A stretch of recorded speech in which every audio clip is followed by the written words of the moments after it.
So yeah, hi everyone. Thank you, Kavi, for the introduction. So yeah, I'm Samuel. I'm currently working at the IG in Grenoble, but I'm not going to be talking about what I'm doing there particularly. I'm going to instead talk about what I did for the final chapter of my PhD thesis, which I did at Cambridge with Paul Christopherson. So this was part of the Responder project, which was Paul's big EU-funded project. There have been several papers coming out from that over the last few years. So do go and look that up if you're interested in Greenland ice dynamics. And the PhD was funded by NERC in the UK.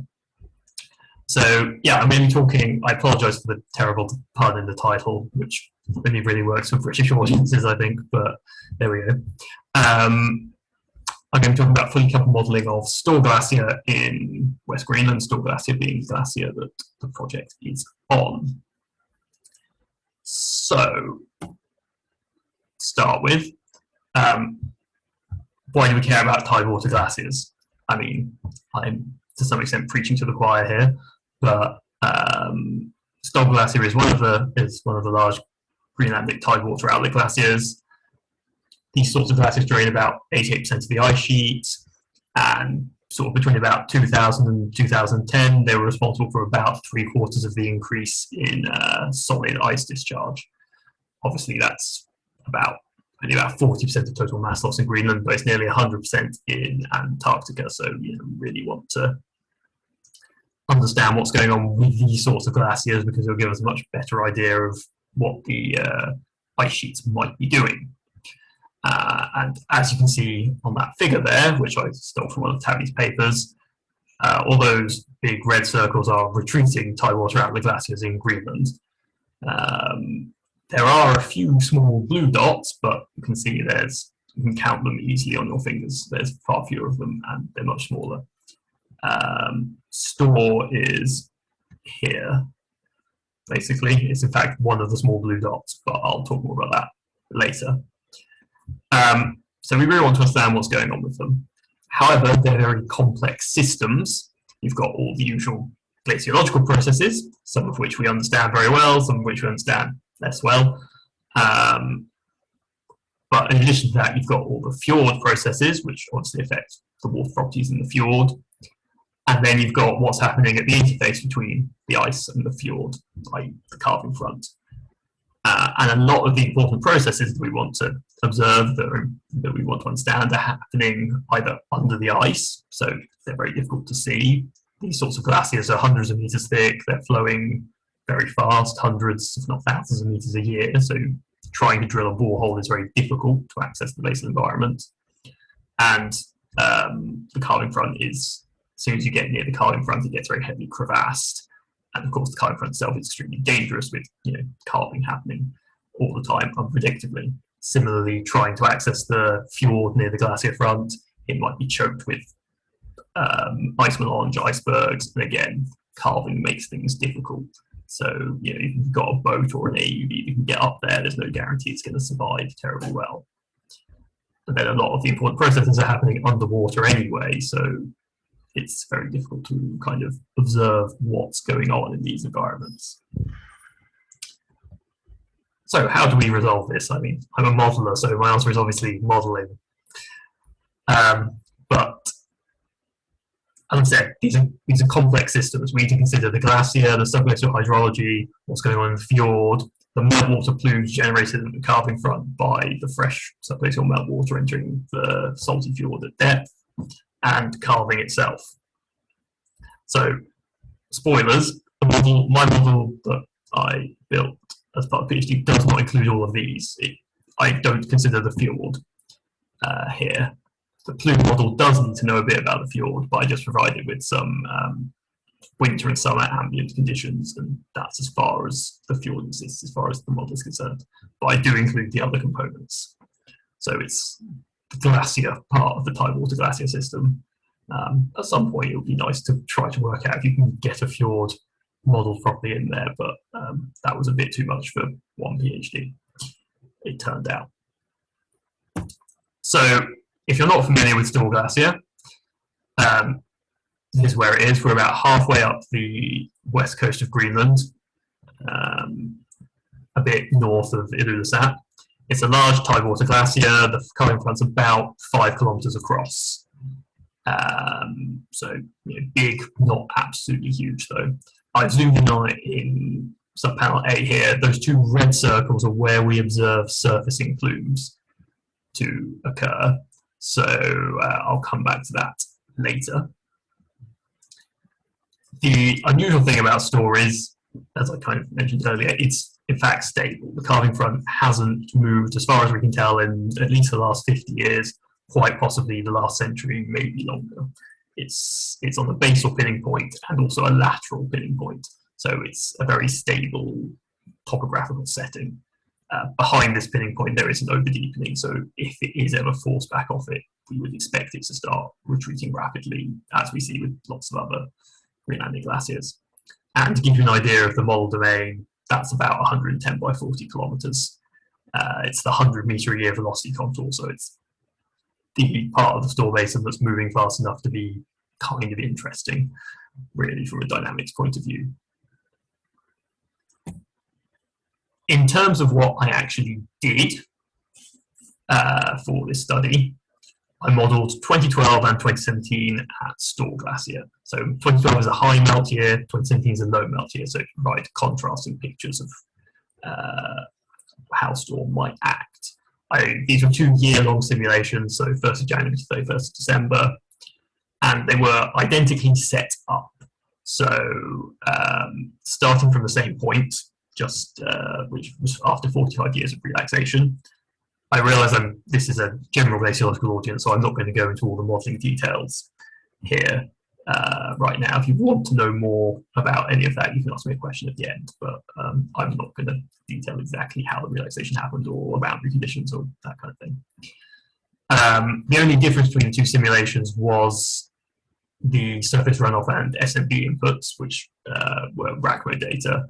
I used obviously the 2012-2017 data, but otherwise everything was set up identically.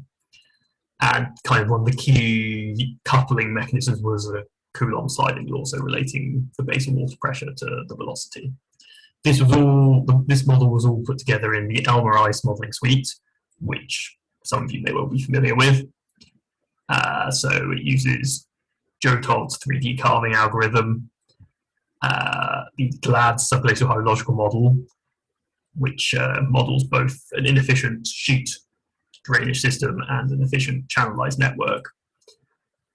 Obviously ice flow in Elmer, and then I added in a 1D plume model as well, which is basically Donald Slater's plume model via Tom Calton's implementation of it in MIT GCM. And essentially I bolted all these bits together and made them talk to each other and work. And that's all I'm going to say about the sort of modelling details at this point. So I'll focus on sort of results and model performance of it for the rest of the talk. So the first thing to say is, this is, it seems pretty obvious, but you see a lot more channels forming in 2012 than in 2017. So this is the channelized portion of the subglacial hydrological network at Store in 2012, panels A, B, and C, and 2017, D, E, and F. I'm only showing channels above 1 square meter in cross-sectional area, because anything smaller than that, to me, kind of doesn't feel as if it's physically a channel, really. It doesn't, the model will produce channels of, like 1 to the -5 square meters in area, for instance, but that's not really a channel meaningfully. The cyan lines, by the way, are the grounding line, just to give you an idea. So there's a few things we can talk about here. The first thing is that we see at the start of the simulation, unsurprisingly, so it's 31st of March, so it's end of winter, there's been 3 months of running. Both years look essentially identical because they started from the same point. There's been no real surface melt at this stage. But the thing to say here is we still see some quite substantial channelization near the terminus in the lower sort of 5-10 kilometers of the glacier. There's still quite a lot of channelization going on. Oh, bloody hell. even over winter. So we're clearly seeing that at Store, we don't get a complete shutdown of the channelized system over winter, which is maybe a bit different to what we'd see on smaller land terminating glaciers. Looking at CNF, these are showing the channelized system at its maximum extent in both years. So you can see that that extent is much larger in 2012. You get channels extending up to about 40 kilometers inland compared to only 30 in 2017, and it's much denser in 2012 as well. I mean, this is hardly surprising. What is interesting is I ran a simpler version of this model on Store as well, where I didn't have two-way coupling between the ice and the subglacial hydrology. And for 2017, the picture was pretty much identical, but for 2012, it predicted channels going up to about 55 kilometers inland. So it seems to be that the two-way coupling is really important under thick ice, but doesn't matter so much under thinner ice or marginal ice. So if you're only interested in modelling subglacial hydrology under relatively thin ice, you don't need to go to the kind of computational expense of having a fully two-way coupled model, which is quite a useful sort of practical thing to have come out of this study. E&E are there, they're a month before the maximum extent, and that's to kind of show you that between March and June, there's a bit of channel growth, but there's not really much going on. But then over that month, you get very rapid channel growth. So these very dynamic systems that grow very rapidly. You'll also notice that maximum extent happens a lot earlier in 2012 and 2017, and I'll talk a bit more about that later on. There's sort of two other points to make here. I don't show what the channel system looks like at the end of each simulation because it's basically the same as it looks at the start. And that's quite interesting because what that suggests is there's very little hydrological memory in the system, as in the fact that there was a lot more melt in 2012 does not mean 2013 will start with a substantially different subglacial hydrological configuration to how 2018 would start. Because one of the big debates that's been in the literature on Greenland over the last 10 years has been, is there some sort of interannual slowdown going on in the land terminating sector caused by changes in subglacial hydrology driven by high melt? And what this suggests here at Store, at least, is that those sorts of interannual hydrological changes don't really exist, at least not yet.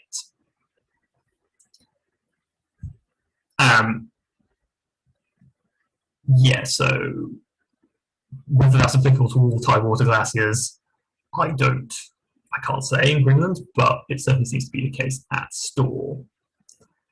And finally, this red box here is the area I'm going to talk about on the next slide. This red dot is site S30 from the Sapphire experiment, where we have some actual observations as well. So bear that in mind. So these are the results from inside that red box. So ABC on the left of 2012, DEF on the right of 2017. The top two graphs are showing water pressure and in purple and velocity in green. The middle two are showing the sheet thickness and the channel area, channel cross-sectional area. Sheet thickness in blue, channel area in black. So to show how the two components of the drainage system are changing. And then the bottom two are showing the local runoff as the solid line and the total domain runoff as the dotted line. So CNF are just there to show this area is pretty representative in terms of the meltwater input. It's following, pretty much exactly what the domain total input's doing. So it's a fairly representative area, we might say. I'm going to talk about 2017 first, because what you can see here is there's a week at the end of June, beginning of July, where surface melt drops to basically zero. There's essentially no meltwater input. And you can see what that means is that the sheet thickness drops almost back to where it was before melt began, at the sort of end of May, start of June.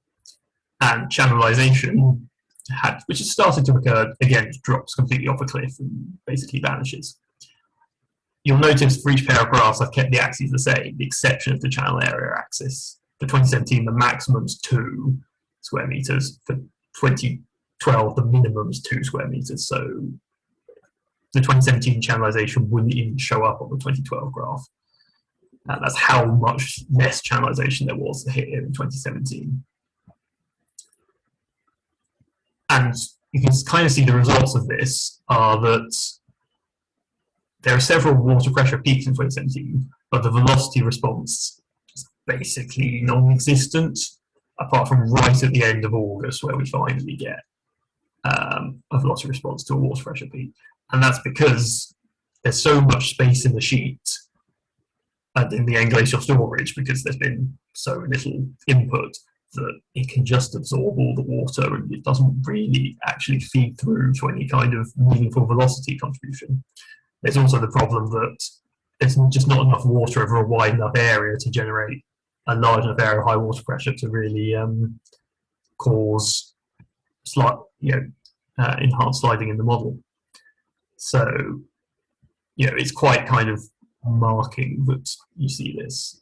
And you can just see channelization just doesn't happen in 2017 at all, even though you've got some water pressure input, some melt input later on. It just doesn't really grow because the sheet takes most of the burden. In 2012, by contrast, we see we have a couple of initial water pressure peaks driven by the sort of start of melt, which, again, not really any velocity response, because you can see it just generates a quite significant increase in sheet thickness. But it's filling up all the available storage, it's filling up sheets. Again, the areas upstream haven't really started melting yet, so there's a bit of kind of a longitudinal coupling break on what's on this area moving. So we don't see a velocity response. In July, we have another couple of water pressure peaks driven by much higher surface melt inputs. These do generate substantial velocity increases, so we get a nearly 50% increase in velocity at the end of July there locally. And you can see this really drives, channelization has already started to occur in June, but this really drives channelization to a quite substantial degree. So here we're seeing lots of melt hitting an already saturated inefficient system. There's not quite enough channelization yet to really drain things efficiently, so we get this big increase in velocity.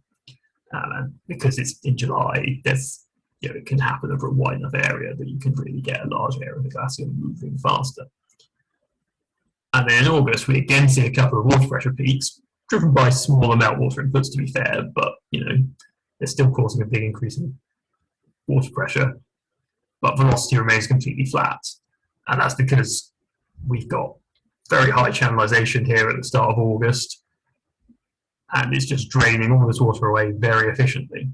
So you can see, in fact, sheet thickness is on a declining trend from this maximum in kind of like mid-June through to the end of melt season. There's a declining trend, and the same with water pressure, because there's just so much channelization occurring that it's draining all the excess water out of the sheet quite efficiently and reducing the pressure.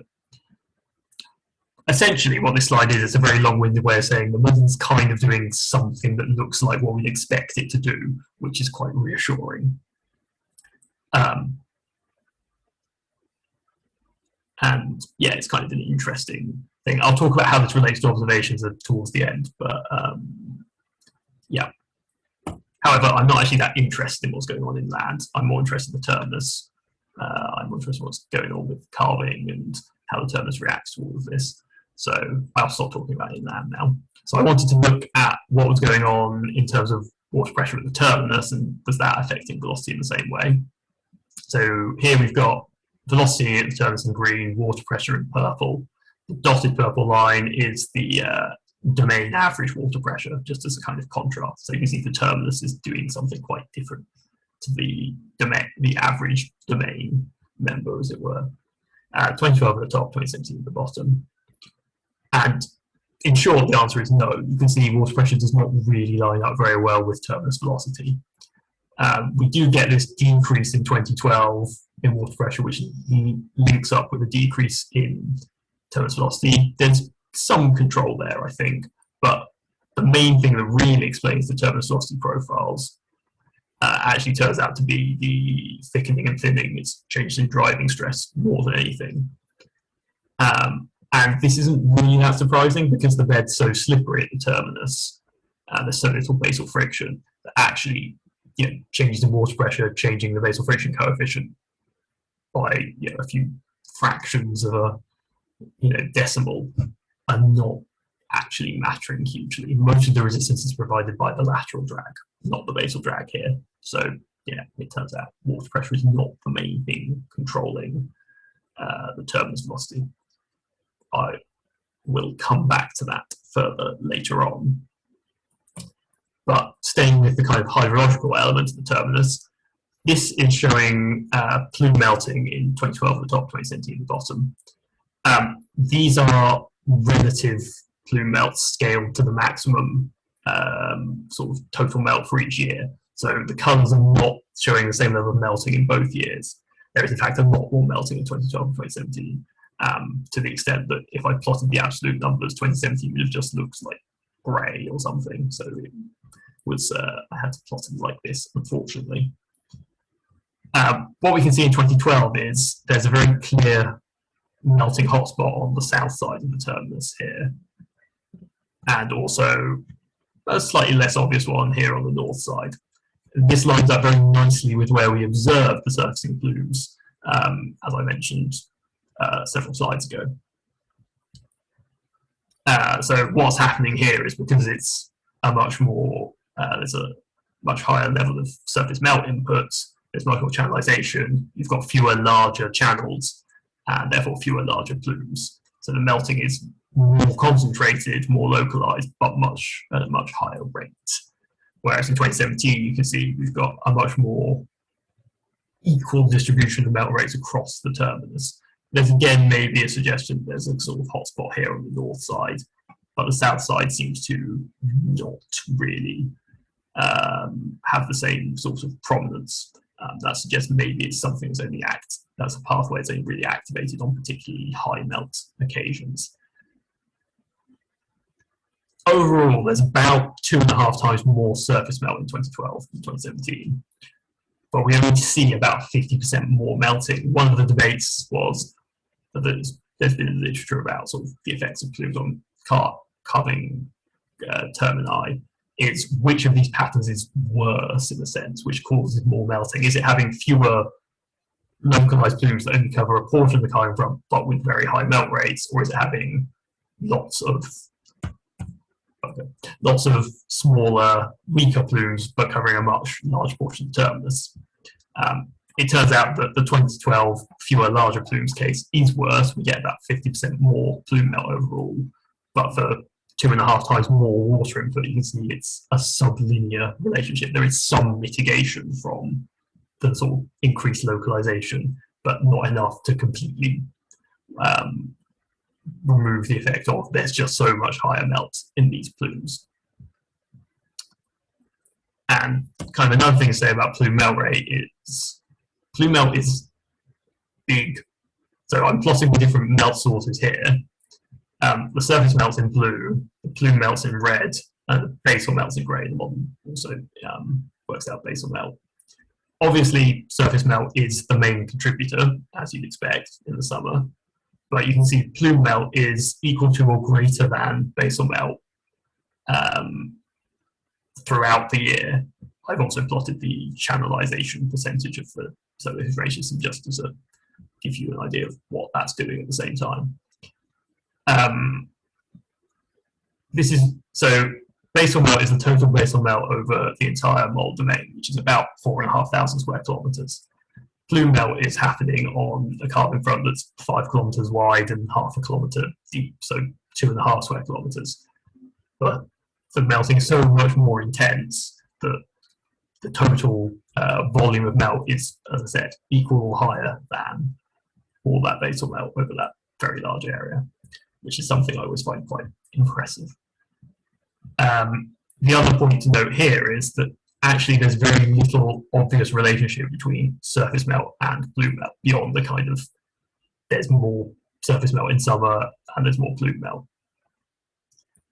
But if you try to correlate the individual like peaks and troughs in surface and plume melt, you don't get very far. I did try, and it doesn't really work.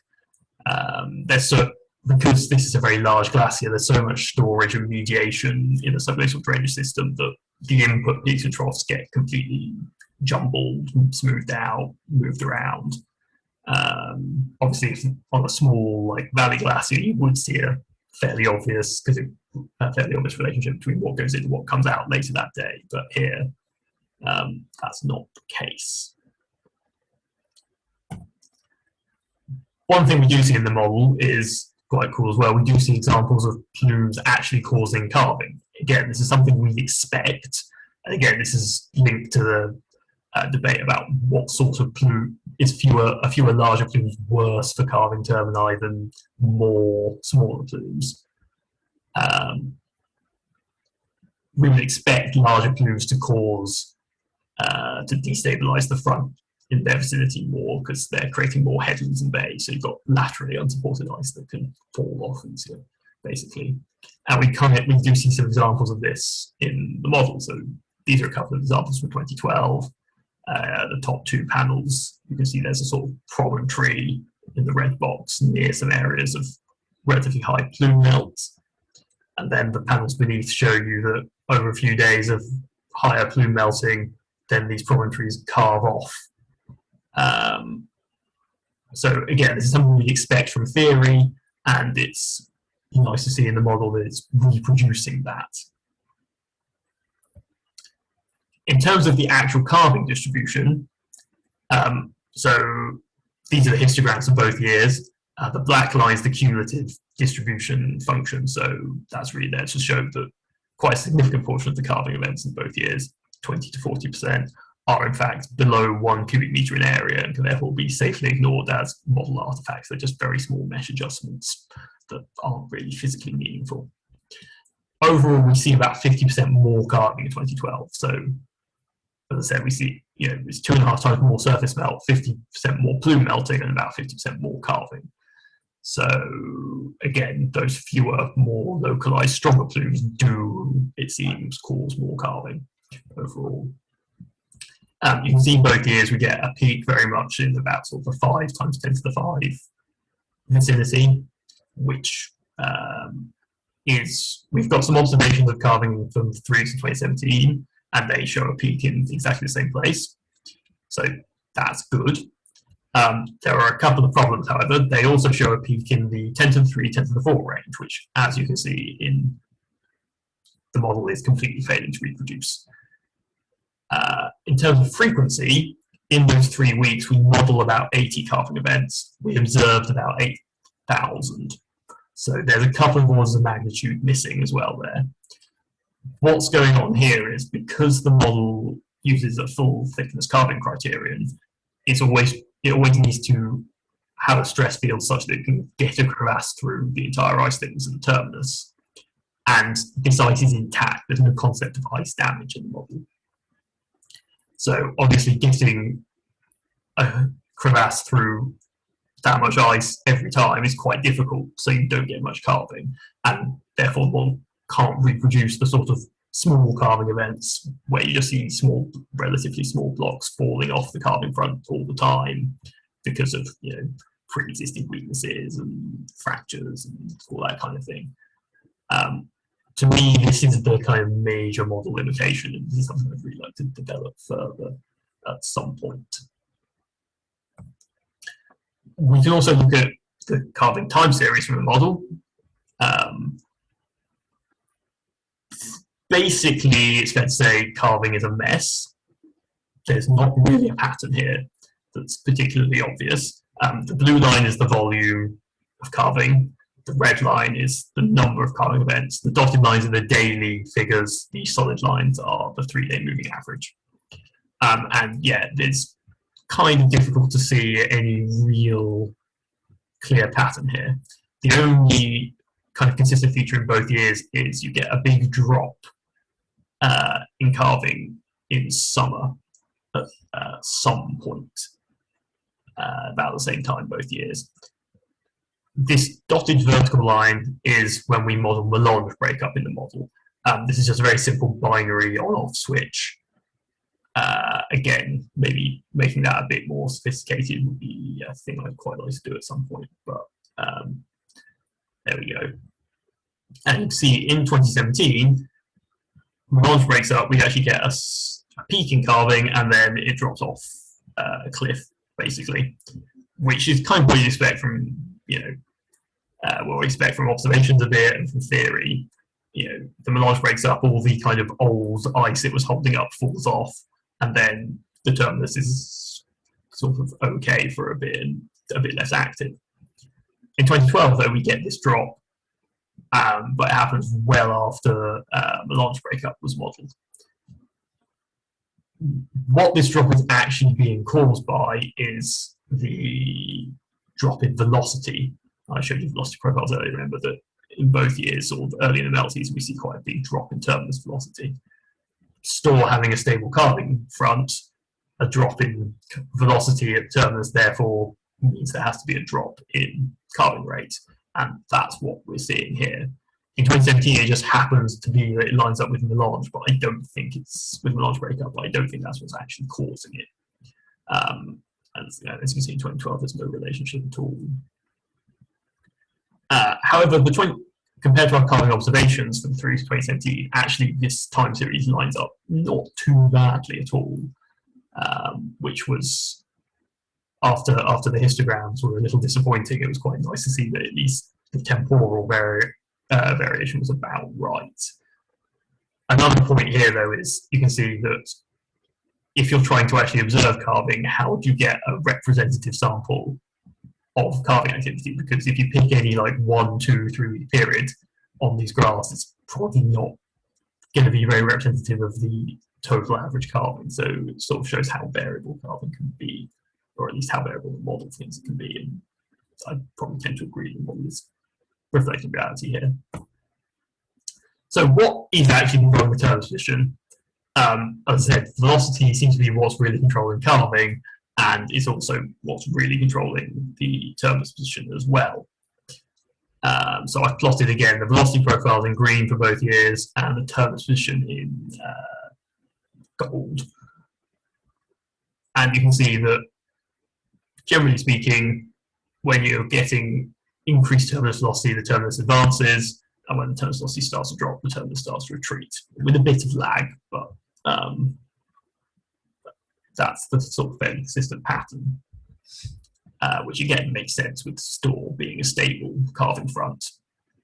You would expect if the velocity decreases, the terminus position is going to kind of maybe move backwards a bit, if it increases, going to move forwards a bit.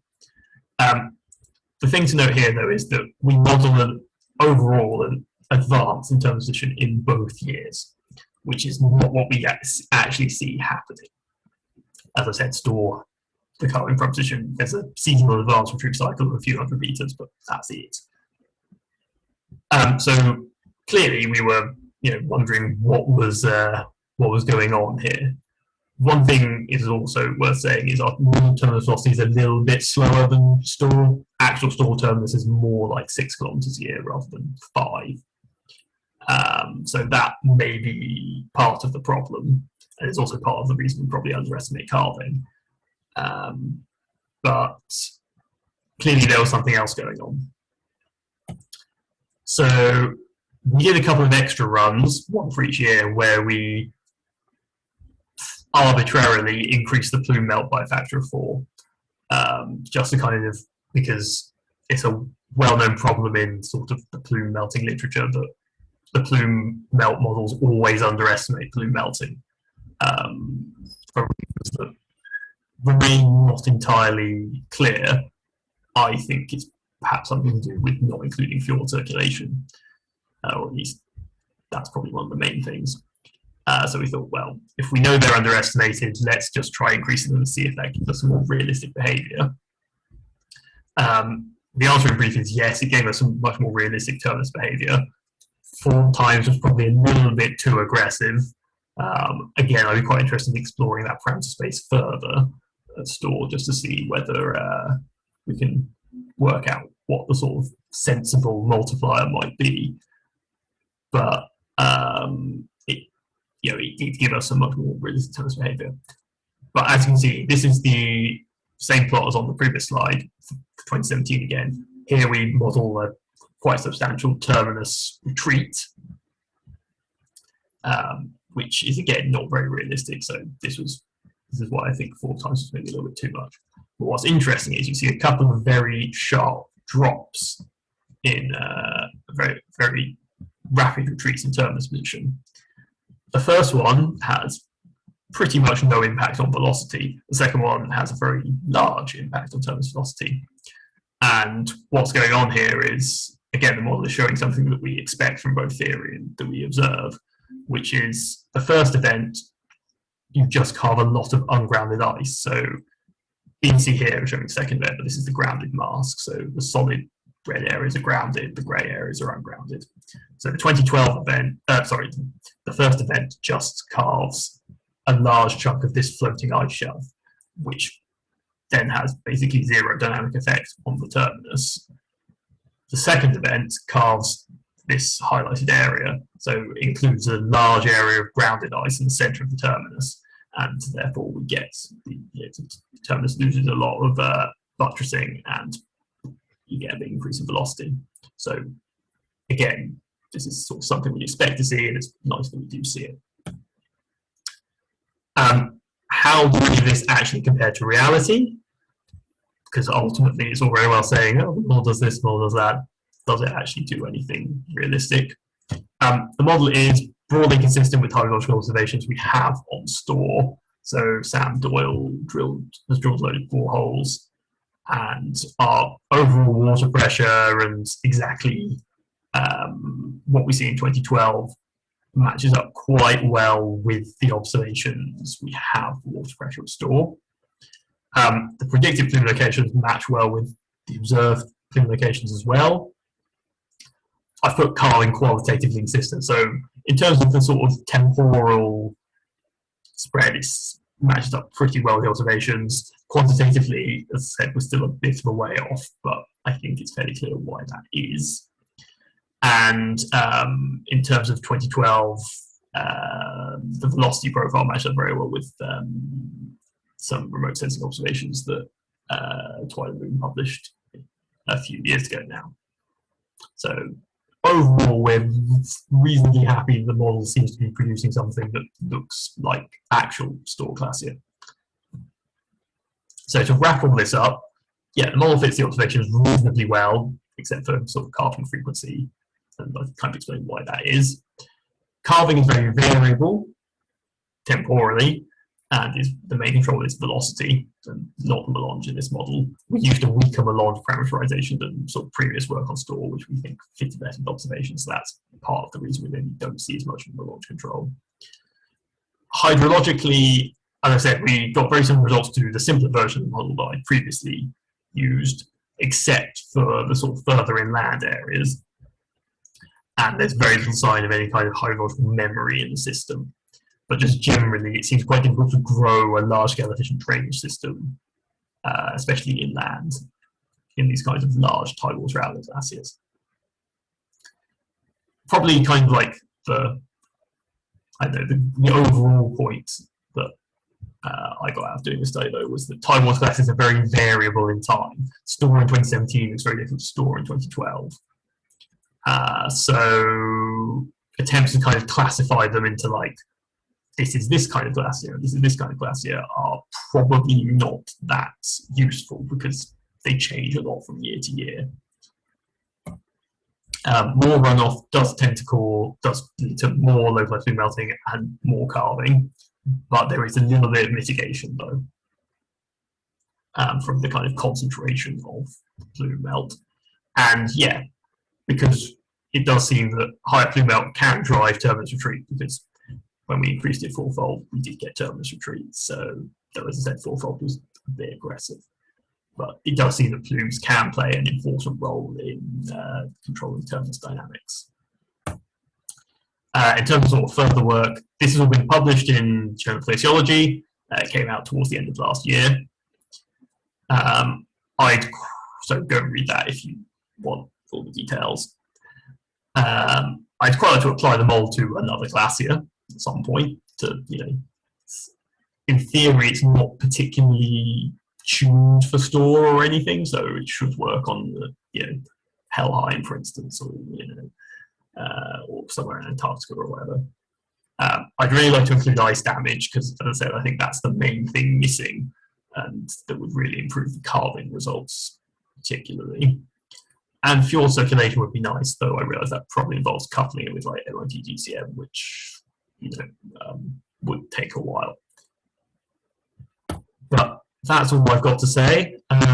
Thanks for listening. I know it's late for those of you in Europe, and yeah, any questions? So thank you very much indeed, Samuel. If anyone has any questions, if they want to indicate on the chat that they have a question, then we can just get you to unmute and ask your question. While people are thinking about that, I had a question for you, which was sort of about the philosophy of your model. So what would the sort of ideal answer be? Because you seem to be doing a little bit of experimentation with it to see what would happen if. You also seem to want to make it very realistic. So what's your sort of conceptual sort of endpoint if you could take this model to the, to that point? Yeah, so yeah, to be fair, sort of life I was like, oh, it worked, which was nice. And I was like, oh yeah, I should apply it to a thing and find some actual answers. Yeah, I mean, ideally, I'd like to have something that could be applied to, say, like, I don't know, the 10 largest tidewater glaciers in Greenland, and similarly in Antarctica, and that you could derive some kind of like overall. You could simulate them all going forwards for the next 50 years or something, and try to get an idea of what might happen. The main barrier to that is the runtime, though it would take a very large computer. So I'm not sure entirely how realistic it is, but that's what I'd like to do if computers continue to get better, and maybe in 20 years or something. But that's the idea. Great, thanks. Paco, you have a question. Hello, thanks Samuel for your nice presentation. I had some problems with the sound right now, and in fact I was unable to listen to your answer. So I'm not sure whether you will. Are you listening to me properly? Yeah, I can hear you. Okay, so my question is, where is the ELA located in relation with the domain? So all of the domain is in the ablation area? Oh, bloody hell, where's the ELA?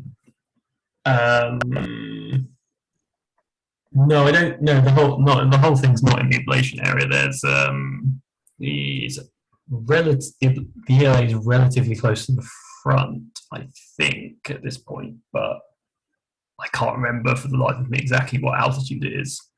But yeah, it's the domain includes ablation and accumulation area.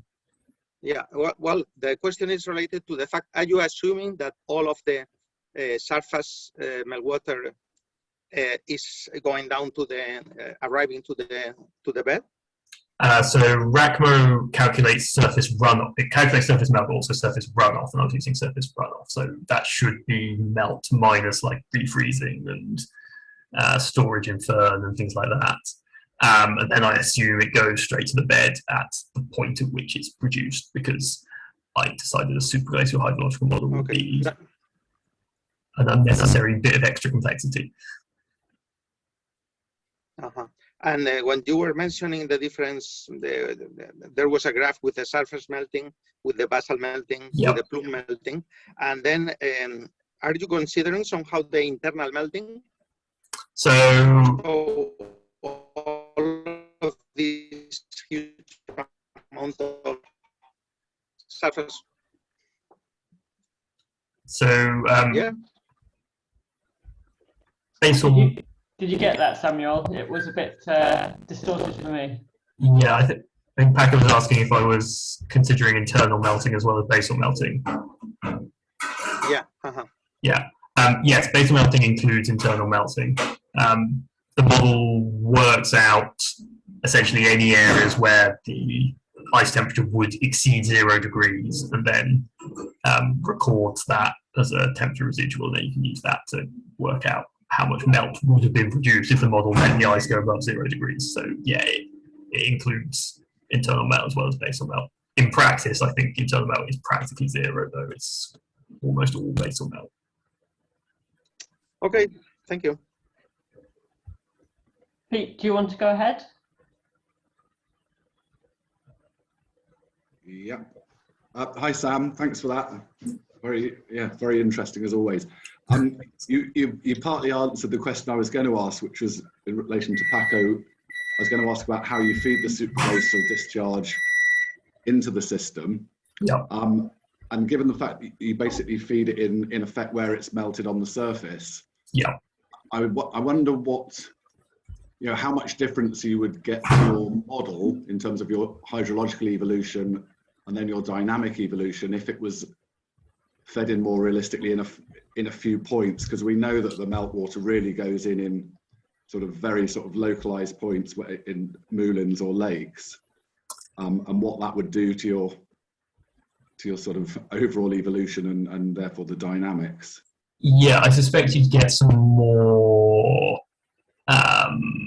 sort of defined channel drainage pathways from specific moulins heading down Glacier, but certainly the resolution further inland is sufficiently low that in most cases the meltwater wouldn't be moving even to the next element anyway in reality, so it doesn't matter too much there.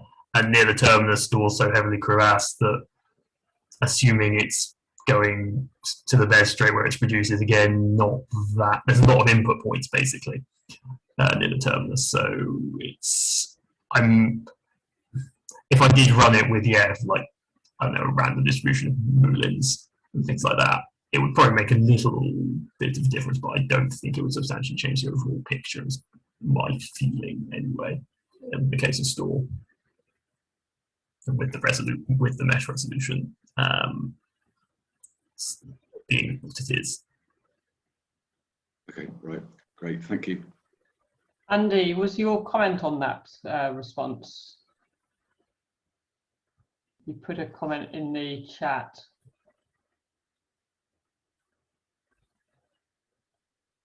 Yes, I was wondering how big the difference could be if you try to account for the routing of the meltwater in time. I recall I tried to run a routing model a couple of years ago, but I just can't find that figure anymore. But I think it was on the order of a week or more when the amplitude shifts and your maximum discharge in the summer is less compared to the assumption that the meltwater is instantaneously discharged at the front. But I'm not sure it makes it like your model, it changes your model by a whole lot. Yeah, I'd have to try and run with a superglacial routing model or something to really see what happens. But yeah, I agree that I don't, because it's still got to transit the subglacial system, which is the thing that takes most of the time compared to the superglacial system.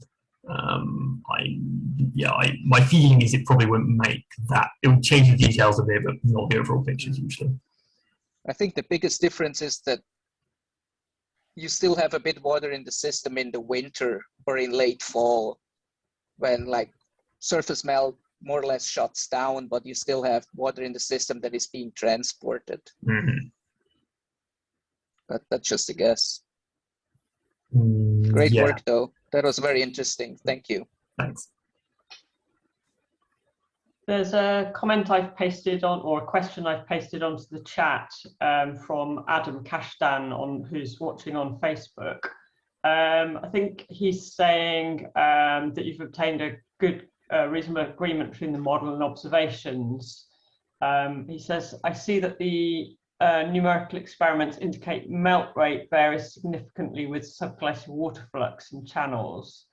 and I think with ocean temperature, but the sensitivity decreases at high subglacial water fluxes through channels. Is it true? Sensitivity of what to what? This is the slight problem of answering questions on Facebook because we can't have a direct chat. Adam, if you can explain that question, so explain to us the sensitivity part, then we can answer that question.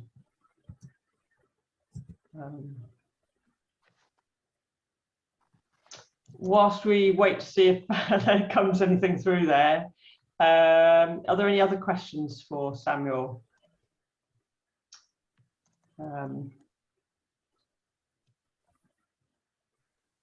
Got one more just appeared on the bottom of my chat here. Pete, go for it.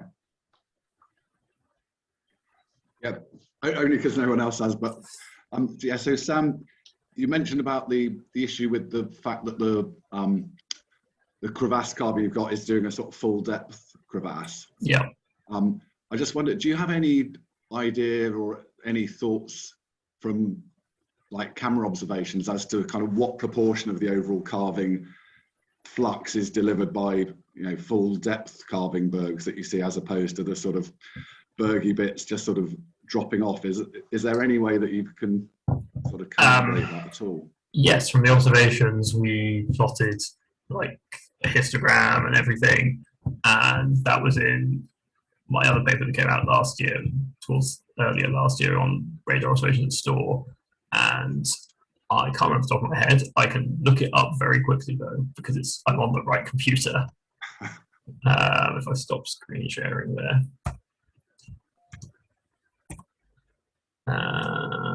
He says confident that he's on the right computer.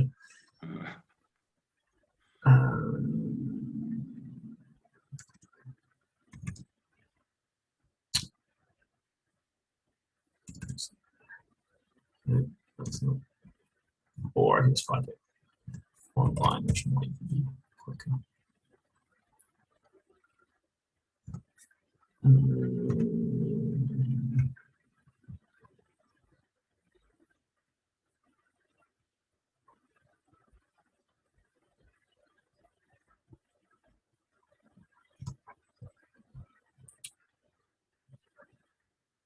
Right. And I guess the real point would be whether,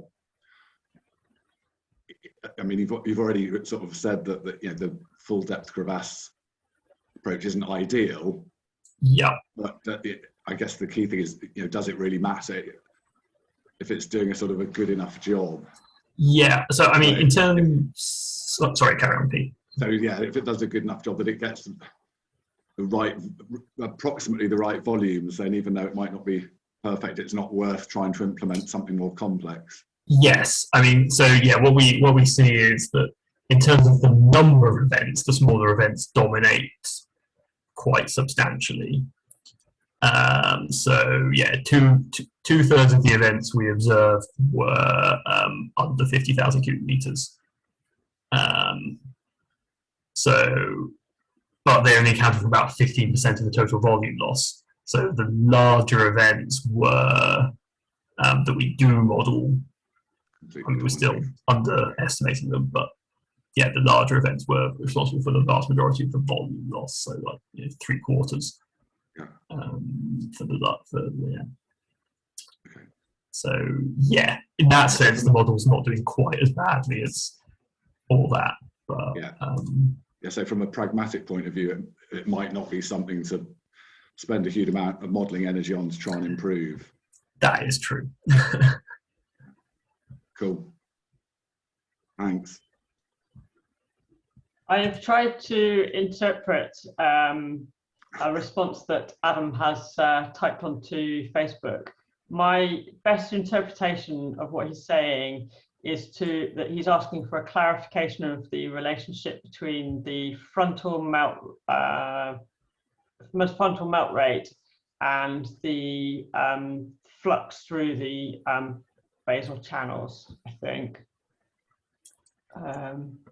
Yeah, I mean, if you're getting more subglacial water flux, you're going to have fewer larger channels. So in that sense, melt rates are going to be higher at the outlets of those channels, but they're going to cover, those high melt rates are going to cover a smaller and smaller portion of the calving front, because there's fewer and fewer channels, which means that it's not just scaling linearly upwards with subglacial water flux. And the question was, is it actually decreasing or increasing the total melt rate? And what the model seems to be suggesting is that it is still increasing the total plume-induced melting at the calving front, but it's at a rate less than the rate of increase in the subglacial water flux. So it's, like sublinear.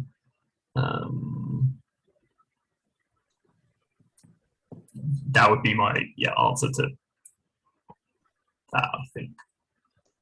Hopefully we've answered the question that Adam was trying to ask. It's always a little bit difficult on Facebook. Are there any last questions for Samuel?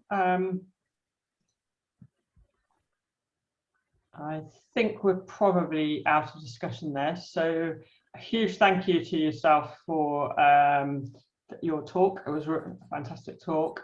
And just to briefly remind people that next week's seminar is by Donald Slater and is continuing actually the same theme, Greenland plumes. So please come along to that, and see you next week.